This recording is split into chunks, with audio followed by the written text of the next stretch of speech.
अरविंद केजरीवाल की ओर से सदन के भीतर ये बड़े आरोप लगाए गए। इस पर जवाब देते हुए बीजेपी की प्रेस कॉन्फ्रेंस चल रही है। सांसद मनोज तिवारी इस वक्त वो कुछ बोल रहे हैं। शुल्क देने के बाद आप सालों साल व्यवसाय करेंगे शराब का, उसको माफ कर दिया। एक दूसरा जो 30 करोड़ है वो भी लाइसेंस शुल्क ही है जो एयरपोर्ट से संबंधित था। दोनों को मिला के कितना हो गया? 174 करोड़ 36 लाख।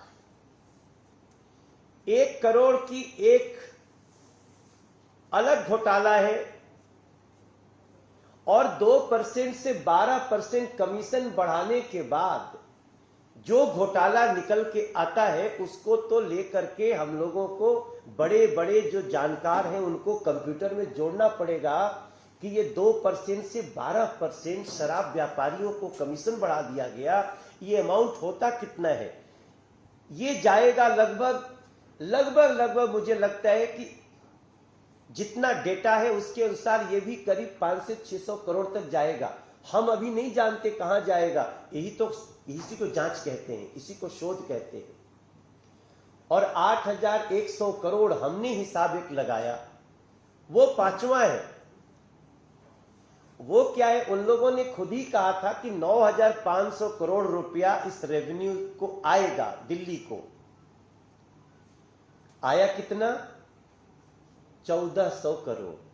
तो 9500 करोड़ में 1400 करोड़ घटाएंगे तो 8100 करोड़ हुआ। अब सवाल उठता है कि अगर शराब की बिक्री नहीं हुई होगी तो मैं मान सकता हूं कि भाई जितना कहे थे उतना नहीं आया, लेकिन शराब की बिक्री 87% बढ़ गई।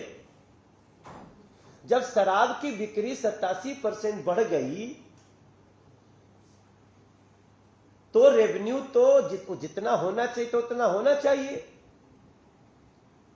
अब इस बात को मैं सोचा था कि आज कल मैं समझाऊंगा, तब तक मीडिया ने इसको निकाल लिया।